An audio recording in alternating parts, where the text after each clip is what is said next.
I'm back with Congressman Troy Nehls. We're talking about, we've been talking about Iraq and Afghanistan, the wussification of the military. I want to talk a little bit about sort of I'm not going to call it the wussification of the police, because what the left is trying to do is weaken the police as an institution. That's the point of defund the police, to demoralize the police, I guess. Mm-hmm.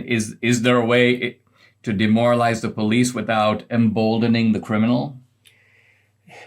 Well, first off, when it comes to defunding the police, and I have to see, you see the Democrats are now trying to back off from that a little bit. They own that narrative, Dinesh, defunding the police. And when you go back and what took place in Minneapolis with George Floyd was, there's not a police officer that I've spoken to that felt what that officer did to George Floyd was a good thing. Nobody justified that.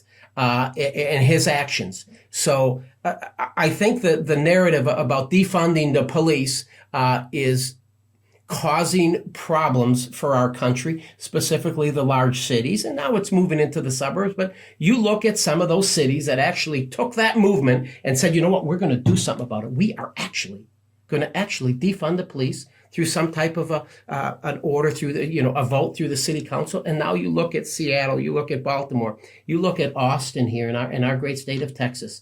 Their homicides have almost doubled. The Governor Abbott's got to augment the Austin Police Department with Department of Public Safety because the officers in Austin are so demoralized, they're leaving that city. So I think this defund the police movement is hurting Americans. And who are they really hurting though? These Democrats with this ideology and this mindset, they're hurting the people they're trying to capture and bring into their party. And that's the people that are in these poor areas in these inner cities where the crime is rampant, Chicago and other places. So I think it's something that the Republican Party needs to continue to talk about because the Democrats own this. And whether you're a Democrat living in inner city Chicago or in a suburb, anywhere, you cannot support the idea of defunding the police. I followed the George Floyd trial pretty closely, and I thought what was interesting about that trial was the fact that they would bring in one police officer after another who said, we weren't trained to do this. In other words, that George Floyd, that what Derek Chauvin did was anomalous. It was not part of what the manual said. It was not what police officers are trained to do. So on the one hand, you have the prosecution emphasizing that this guy is a bad apple. He's not typical of the police. Mm-hmm. And if all that's true, it would follow that the solution to the George Floyd unjust killing is hold the officer accountable. Why would you want to defund the police as a group when the police as a group didn't do that to George Floyd? Yeah, but that's what the Democrats wanted. And when you look at Officer Chauvin, he's a white guy, and you look at George Floyd, and he's a black guy. And I believe the danger, really what we've seen, not just with George Floyd, but even years prior to that, is that there is a group of individuals, Al Sharpton to me is one of them, that he's looking, his jet is on a tarmac someplace. He's waiting to find the next white officer to shoot an African American. That's what they want to do. I think they want to create division. There is so much hate with some of these individuals. They want to create that division between white and black. And he's waiting for the next one, that next shooting to take place. And I think it's dangerous. I think it's irresponsible. And it certainly doesn't help law enforcement. Who's going to want to do this job, making $50,000 a year, Dinesh? And a majority, 99.9% of the officers out there are working their tails off, doing great things, helping their communities. But the Democrats want to focus on the less than 0.01%. And you said it's because of hate, and I think that is part of it. But I think it's also paying for the jet. In other words, think about it. A jet's kind of expensive to operate. You need a lot of racial incidents so that you can shake this guy down, shake that guy down.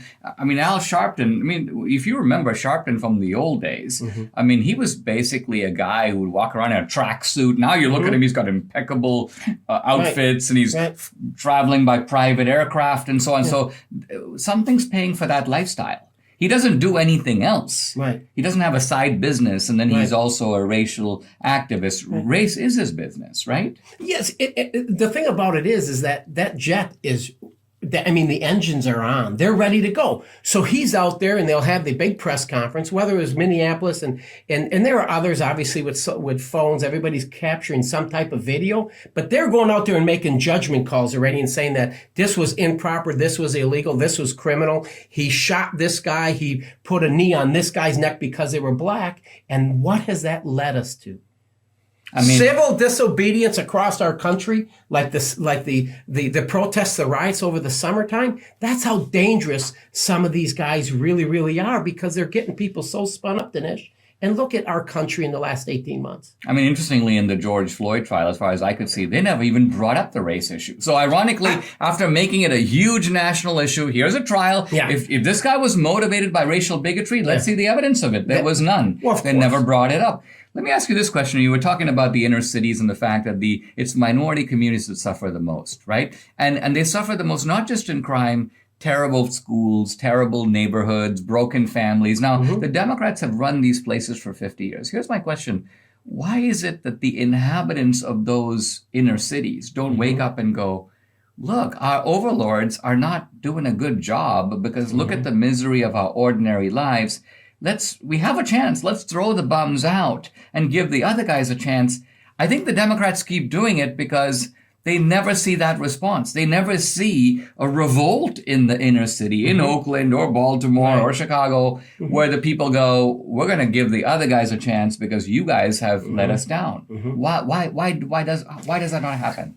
It's a very good question. I think you're starting to see some of the minority communities take more of a position. Look at Trump did so well here in the great state of Texas with the Hispanic community. With the African American community, I thought he did well too. But I think for many, if you just provide, if the government controls your life, in their minds, it's a good thing. Just send me a check, give me a little bit more on unemployment, send me a stimulus check every 6 months, and you'll have my support. Matter of fact, give me some free education for my kids because I'm not going to pay for it. Give me some food stamps, give me a few more WIC cards and everything else, and you'll have my support forever.